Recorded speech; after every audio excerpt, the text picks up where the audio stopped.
Shalom Bapak Ibu Saudara, kita senang sekali bisa berkumpul lagi dan beribadah bersama-sama dalam ibadah online GBI Gilgal. Pada kesempatan ini saya akan berbagi mengenai stress management. Kenapa stress management itu penting? Karena inilah tantangan yang dihadapi orang-orang zaman sekarang. Ada begitu banyak orang mengalami yang namanya stres. Dan oleh karena itu kita perlu mengelola stres dengan bijaksana. Mengelola stres tentunya dengan tepat. Karena ada banyak sekali akibat buruk dari stres, seperti konsentrasi berkurang, menjadi susah tidur, gairah seks menurun, bahkan emosi menjadi labil, serta beberapa orang seringkali semangat hidupnya berkurang, kesehatan bisa terganggu, dan ada orang-orang yang sering merasa hidup ini tidak ada harapan. Karena stres punya dampak yang sangat buruk dalam kehidupan ini, maka kita perlu selalu mengelolanya. Karena stres itu bisa dihadapi dan dialami oleh siapa saja. Bahkan stres itu adalah sebuah respon alamiah dari tubuh dan jiwa kita. Yang pemicunya bermacam-macam. Ada yang pemicunya mungkin karena ketidakmampuan seseorang menghadapi masalah dalam kehidupannya. Ada juga pemicunya karena kehidupan yang tidak seimbang. Atau mungkin deadline kerja. Atau mungkin beban-beban yang menumpuk. Baik dalam kehidupan ataupun pekerjaan. Ada juga karena tekanan lingkungan. Ya, juga bisa karena konflik ataupun kelelahan serta kecemasan yang berlebihan. Itu adalah faktor eksternal yang seringkali memicu stres dalam kehidupan seseorang. Dan bagaimana cara kita menyikapi, bagaimana cara kita meresponi atau mengartikan suatu kejadian dalam kehidupan ini, itu sangat menentukan hasilnya. Bagaimana kita melalui sebuah yang namanya stres. Karena stres akan makin parah ketika kita mengartikan segala sesuatu secara negatif dalam kehidupan ini. Dan kita perlu tahu bahwa semua orang bisa mengalami stres. Anak muda, ya, anak sekolah mungkin stres dengan ujiannya, dengan mungkin tantangan-tantangan beban-beban yang diberikan oleh gurunya. Tapi orang tua juga punya stresnya masing-masing ya, dalam ekonomi, ya di dalam pekerjaan, dalam kehidupan. Bahkan kita bisa tahu bahwa orang kaya, orang miskin ngalami stres ya. Bahkan pendeta juga bisa ngalami stres. Bahkan nabi pun di Alkitab kita bisa lihat nanti bahwa mengalami juga yang namanya stres. Kita lihat sama-sama di 1 Raja-Raja 19 ayat 4. Kita lihat bagaimana Nabi Elia juga sempat stres. Kalau kita tafsirkan ini dia mengalami situasi yang mungkin tidak nyaman buat dirinya. Kita lihat di ayat 4 dikatakan tetapi ia sendiri masuk ke padang gurun sehari perjalanan jauhnya. Lalu duduk di bawah sebuah pohon arar. Kemudian ia ingin mati katanya. Cukuplah itu sekarang ya Tuhan. Ambillah nyawaku sebab aku ini tidak lebih baik daripada nenek moyangku. Lihat tragis ya. Tadi padahal barusan dia memenangkan pertempuran melawan Nabi Baal. Tapi setelah itu dia rasanya pengen mati. Rasanya depresi, rasanya frustasi. Dan itulah yang terjadi, semua orang bisa stres. Bahkan daya tahan pria dan wanita tentu berbeda-beda dalam menghadapi stres. Saya mau bertanya, kira-kira pria atau wanita yang lebih mudah stres? Nah biasanya kalau saya bertanya seperti ini, yang wanita bilang, wah pria tuh lebih gampang stres. Kalau yang pria bilang, enggak wanita tuh stres. Oke kita pakai fakta aja ya. Fakta, saya nggak tahu benar atau enggak, Anda yang cek kebenarannya ya.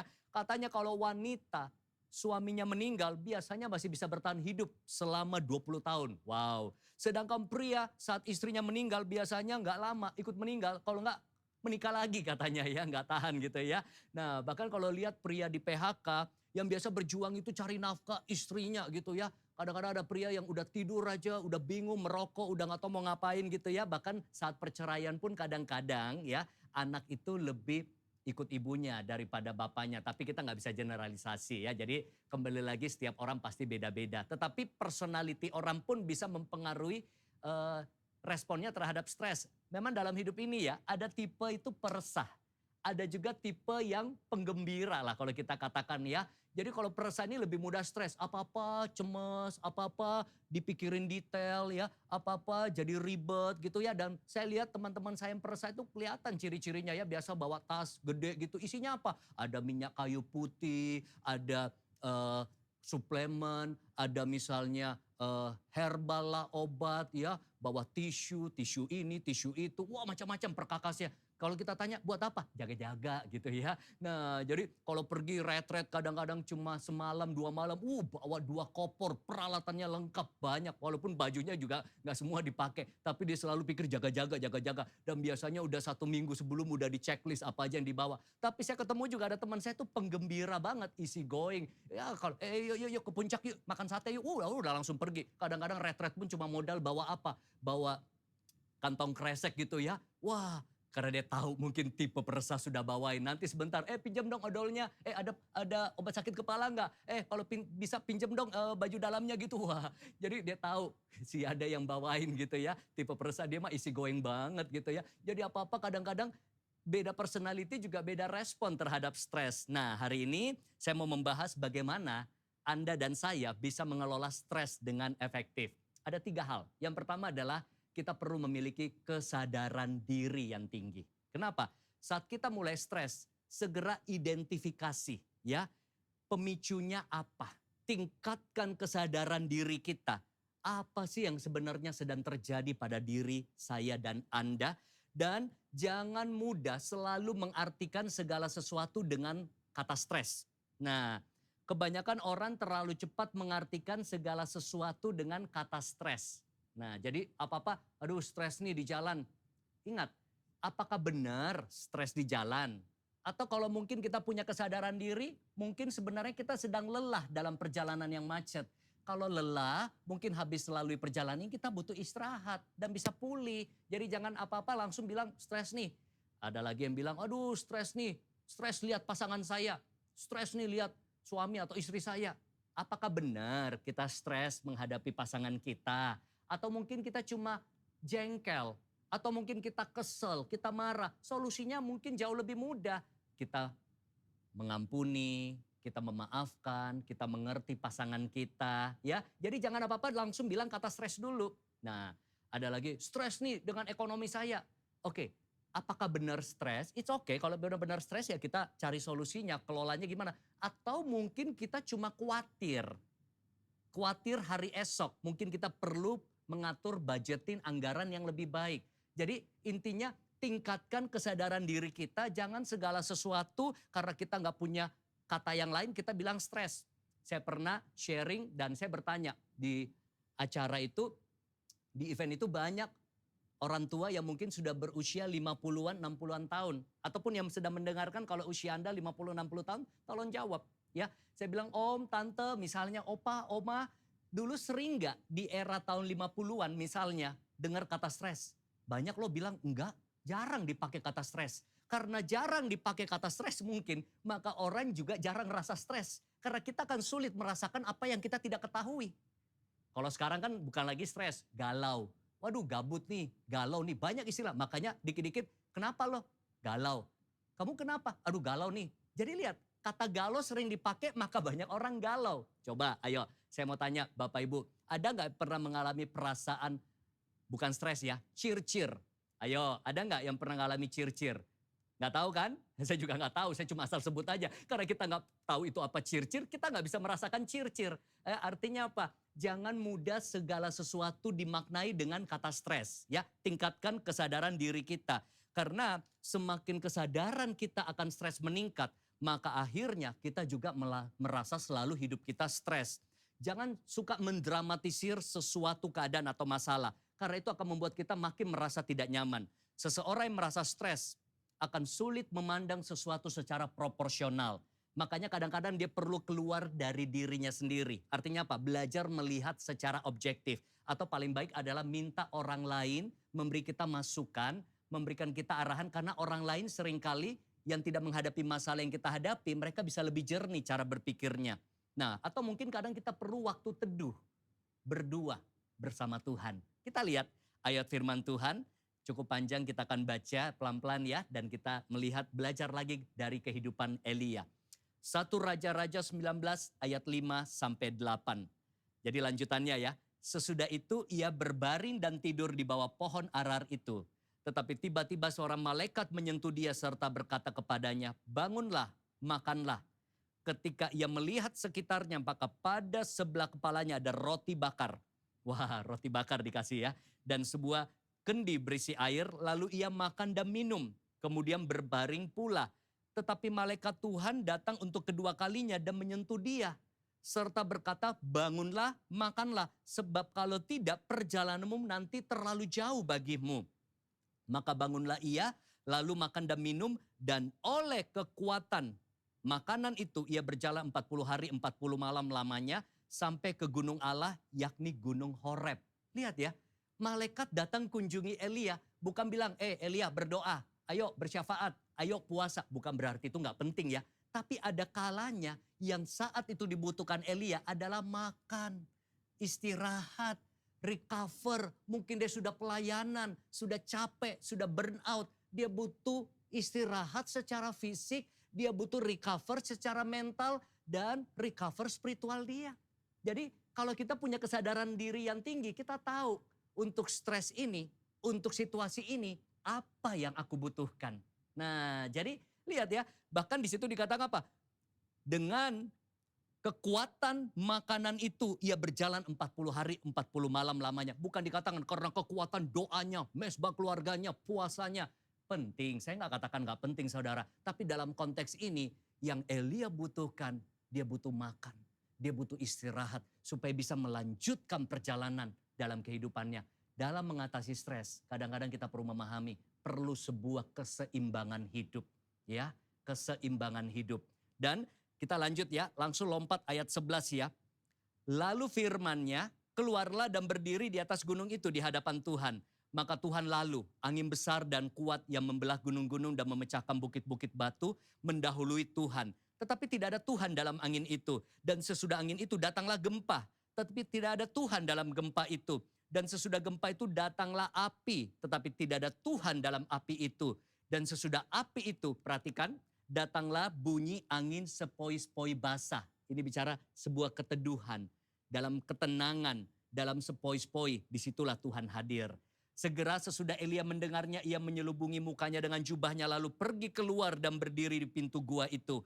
Maka datanglah suara kepadanya yang berbunyi, apakah kerjamu di sini hai Elia? Jawabnya, aku bekerja segiat-giatnya bagi Tuhan Allah semesta alam.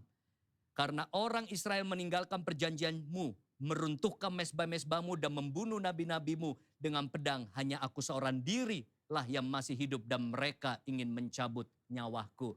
Saudara, kita lihat. Elia berjumpa dengan Tuhan dalam keteduhannya. Saudara, mengambil waktu untuk teduh, untuk berdua bersama Tuhan dalam hadirat-Nya. Itu pelepas stres yang terbaik saudara. Amin. Dan saya sudah buktikan. Sadari bahwa kita ini butuh Tuhan. Dia tempat penghiburan. Dia sumber kekuatan. Jangan pikul beban Anda sendiri. Saya nggak mau pikul beban saya sendiri. Saya mau serahkan itu kepada Tuhan. Rilis beban-beban hidup ini bersama dengan Tuhan. Dia akan memberikan penyegaran yang baru. Bahkan kalau kita baca di Mazmur 42 ayat 4-9, Mazmur Daud, air mataku menjadi makananku siang dan malam.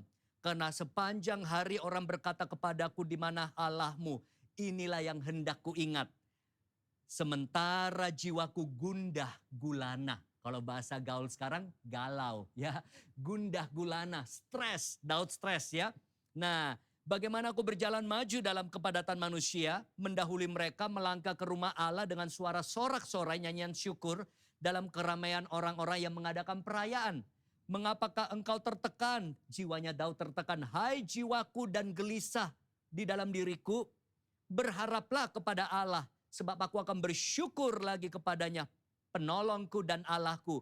Jiwaku tertekan dalam diriku. Sebab itu aku teringat kepadamu dari tanah sungai Yordan dan pegunungan Hermon, dari gunung Misar, samudra raya berpanggil-panggilan dengan deru air terjunmu. Segala gelora gelombangmu bergulung melingkupi aku. Tuhan memerintahkan kasih setianya pada siang hari dan pada malam hari aku menyanyikan nyanyian suatu doa kepada Allah kehidupanku. Wow, lihat Daud. Dia perintahkan jiwanya, hai jiwaku yang tertekan, yang gelisah, yang gundah gulana, memuji Tuhan, bersorak-sorai, bersyukur pada Tuhan. Lihat, Elia. Dia berjumpa Tuhan dalam keteduhan. Daud berjumpa Tuhan. Dia tempat mencurahkan isi hatinya. Dan ada begitu banyak hamba-hamba Tuhan di Alkitab. Di saat-saat tekanan, di saat-saat stres datang dalam kehidupannya. Dia datang kepada Tuhan. Mereka tidak memikul bebannya sendiri. Seperti Yesus katakan, datanglah hai yang berbeban berat. Supaya aku memberikan kelegaan kepadamu. Datang kepada Tuhan, saudara. Saat kita datang mencari Tuhan, maka kesadaran kita, apa yang terjadi pada diri kita sendiri berpindah kepada kesadaran akan Tuhan. Fokus kita berubah dari fokus pada masalah, fokus pada kebesaran Tuhan. Makanya sering dengar ya, orang bilang gini, kok kalau aku ke gereja, kalau aku dengar khotbah, kalau aku ikut family cell, kayaknya hati damai. Ya, tapi begitu Senin sampai Sabtu menjalani kehidupan, aduh gundah gulana lagi, stres lagi, galau lagi saudara ya. Karena apa? Fokusnya. Kenapa kita rasa damai? Karena ketika kita di ibadah, kita gereja, fokus kita terpusat pada kebesaran Tuhan. Kita memuji, kita dengar firman, kita bersyukur. Tuhan lebih besar kelihatannya dari masalah kita. Masalahnya ketika kita keluar dari gedung gereja atau mungkin setelah ibadah online selesai saudara ya, kita jalani lagi kehidupan, kita lihat lagi krisis, kita lihat tantangan, kita lihat beban tugas yang berlebihan, stres lagi saudara. Makanya jaga fokus kita selalu terarah kepada Tuhan. Ya, pegang janji-janjinya. Amin. Dan selalu pandang stres sebagai sesuatu yang temporary, bukan permanen. Ya, masalah kita harus pandang sebagai sesuatu yang temporary, bukan permanen. Oke, yang kedua adalah kita perlu yang namanya penyesuaian diri. Saat stres datang kita harus mudah menyesuaikan diri sehingga kita tidak tenggelam di dalamnya. Coba bayangkan orang yang lagi surfing ya. Justru ombak-ombak itulah yang mereka cari untuk bisa berselancar di atas ombak tersebut ya. Tidak tenggelam saudara. Jadi ketika masalah tantangan datang, stres datang, kita harus bisa fleksibel. Tapi tidak kompromi. Flexible but not compromise. Ya, kalau tadi temporary bukan permanen, kalau di dalam penyesuaian diri kita belajar untuk fleksibel tapi tidak kompromi. Kadang dalam hidup kita harus siap banyak hal-hal yang tidak sesuai ekspektasi harapan kita terjadi. Realita dan harapan seringkali berbeda. Kalau kita nggak fleksibel orangnya, kita gampang stres. Dan itulah saya dulu. Ya, saya ini orang yang gampang stres. Kenapa? Saya orang perfeksionis tingkat tinggi. Ya dulu. Jadi saya cerita ya, sebelum saya belajar banyak hal bersama dengan Tuhan, hidup berubah, ya, mengerti semakin dewasa di dalam Tuhan. Saya ingat saya itu orangnya apa ya, gelisah, cepat kalau tidak sesuatu itu in order. Contoh misalnya pacaran aja ya, kasihan loh pacar saya sekarang jadi istri, tapi bersyukur ya kami punya keluarga yang harmonis, saling memahami. Dia naik mobil saya lagi dating ya, saya lihat aja begini dari atas sampai bawah. Bisa nangis loh dia. Kenapa? Bukan urapan saya kuat gitu ya. Saya bisa lihat dengan wajah tidak puas. Saya tahu blush on-nya tidak rata. Ya, saya tahu maskaranya itu kurang rapi. Saya cuma liatin. Dia bilang kenapa? Kenapa ada yang kurang ya? Iya, saya bilang gak rapi gitu. Wah, dia langsung rasa gak enak gitu ya. Waktu menikah pun begitu ya. Menikah kalau rumah udah dibersihin gitu ya, saya pulang. Kalau keset agak miring, hati saya juga aduh gelisah gitu ya. Saya rumah sudah dibersihin, saya ambil senter, tak cari lagi debunya, ya pasti ketemu lah. Wah, hati gelisah lagi. Jadi saya semuanya mau rapi gitu ya. Yang kasihan dulu istri saya ingat kita makan, di meja makan itu piringnya warna lain, gelasnya warna lain. Saya tegur, saya bilang beli piring sama gelas nggak boleh kayak begini. Beli itu satu lusin, dua lusin itu satu set, warnanya sama. Saya pengen, dibilang iya murah-murah, lucu-lucu gitu ya. Wah, bisa konflik kalau saudara ya. Jadi kalau orang naik mobil saya aja tergeser dikit kursinya ya mungkin saya nggak tegur, nggak enak ya. Tapi sebentar lagi saya geser gitu ya. Bangun rumah ya, ada downlight itu kayak lampu ya. Saya sudah pasang semua, tukang sudah pasang. Saya lihat nyembul dikit keluar gini. Wah, saya bilang bongkar semua. Saya bilang saya rela keluar uang lebih. Yang penting hati saya enak lihatnya gitu di dalam gitu ya. Jadi saya kalau pakai misalnya baju coklat, biasanya pakai ikat pinggang coklat, pakai jam tangan coklat, pakai sepatu coklat. Saya suka yang konsisten. Atur lemari juga begitu. Batik, kotak-kotak, jas ya. Celana bahan, jeans. Jadi kalau kebongkar dikit, aduh hati gak enak. Zaman dulu ya, misalnya beli handphone ya, terus dipasang anti goresnya, ada gelembung dikit. Waduh, hati saya juga gelembung rasanya gitu ya. Waduh, buka lagi, ganti lagi deh. Jadi orang seperti ini kayak saya susah dipuaskan. Kalau saya punya staff juga ngerti sekali ya. Kadang-kadang ketikan email itu saya bisa cross check. Saya aja WA, saya selalu kadang-kadang WA itu saya ketik dulu, terus saya copy paste, saya baca lagi, baru saya copy paste, baru saya kirim ya. Saya lihat ada orang kan ketik apa kirim, ketik apa kirim, ketik apa kirim, salah-salah, wah kakak gitu ya. Saya kaku dulu orangnya ya, perfeksionis saudara ya. Makanya waktu saya tulis buku pertama saya 300 halaman, itu kan tugas editor yang perbaiki. Tapi saya sudah jeli sekali, jadi sedikit sekali salahnya. Kalau ketik-ketik begitu, nama orang harus huruf kapital, nama kota, itu saya gelisah sekali. Kalau saya lihat istri saya ketik dan tidak sesuai dengan tata kapital atau mungkin huruf apa. Nah bayangin tuh orang kayak saya seperti itu apa nggak stres hidup ya. Nah folder-folder file harus rapi. Tapi akhirnya apa? Sekarang saya belajar hidup itu fleksibel tapi tidak kompromi. Artinya apa? Ya sudahlah, ada orang bilang cincailah. Ya udah kalau keset miring dikit, oke lah, ya bed cover tidak pada tempatnya, udahlah gitu ya. Wah kadang-kadang kasihan anak saya juga cuci tangan, dia ciprat begini, wah bisa 2 sesi tuh sama saya. Pengajaran gitu ya, tentang cara cuci tangan gitu ya. Kalau makan angkat kaki dikit, wah itu bisa pengajaran dari saraf terjepit sampai table manner gitu ya. Berapa kali konflik di meja makan gara-gara saya gitu ya. Karena apa? Karena saya ocehin, saya ngajarin, wah akhirnya mood hilang gitu ya. Dari saya belajar sekarang, oh ya udah ada hal-hal tertentu kita harus fleksibel tapi tidak kompromi. Kalau hal prinsip tidak kompromi. On time, belajar komitmen, belajar tanggung jawab, janji. Dan akhirnya saya pakai perfeksionis saya sekarang buat apa? Well planning. Jadi kalau orang janji sama saya, schedule, semua pasti saya bisa atur dengan baik. Dan dalam bisnis kami pun juga belajar untuk apa? Selalu memanage segala sesuatu dengan baik ya, memberikan service yang terbaik. Jadi apa?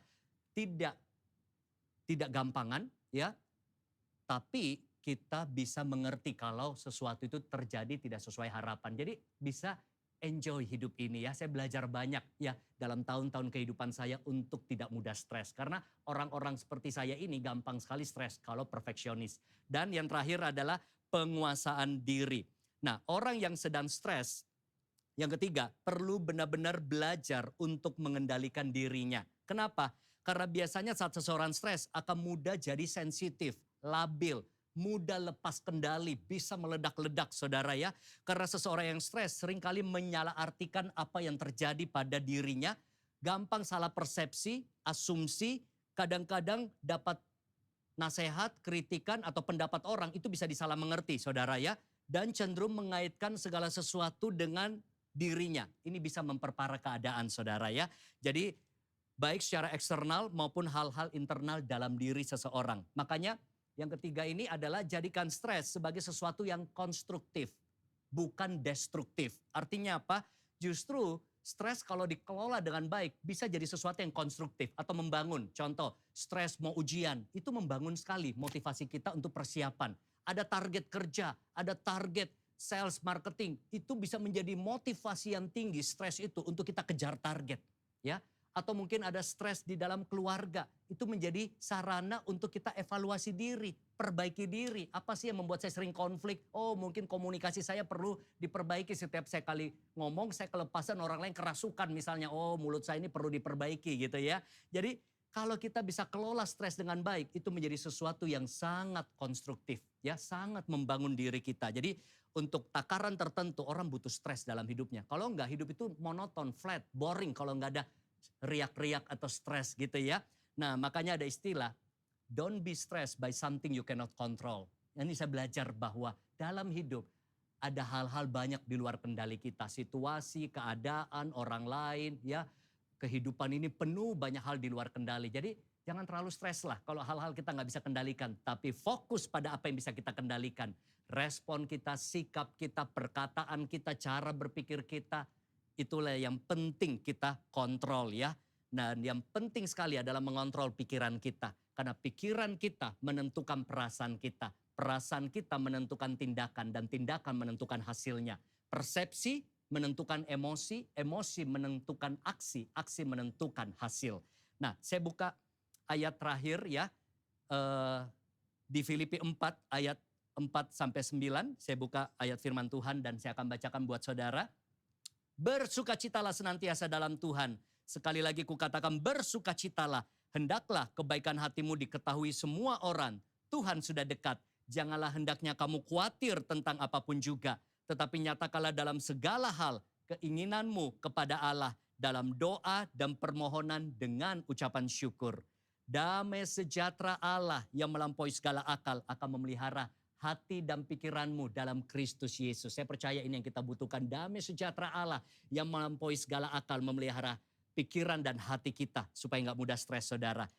Jadi akhirnya saudara-saudara, semua yang benar, semua yang mulia, semua yang adil, semua yang suci, semua yang manis, semua yang sedap didengar, semua yang disebut kebajikan dan patut dipuji, pikirkanlah semuanya itu. Dan apa yang telah kamu pelajari dan apa yang telah kamu terima dan apa yang telah kamu dengar dan apa yang telah kamu lihat padaku, lakukanlah itu, kata Rasul Paulus. Maka Allah sumber damai sejahtera akan menyertai kamu.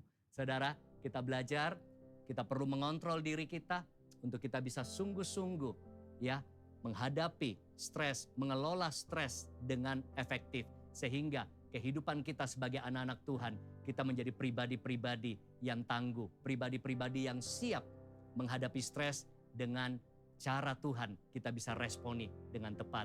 Jadi saya simpulkan, ada banyak akibat buruk dari stres dan kita sudah belajar pemicunya, tapi yang terpenting adalah bagaimana kita melakukan yang namanya penyesuaian diri, kita melakukan yang namanya penguasaan diri, dan itu dimulai dengan yang namanya kesadaran diri. Tuhan Yesus memberkati. Mari kita tutup dalam doa.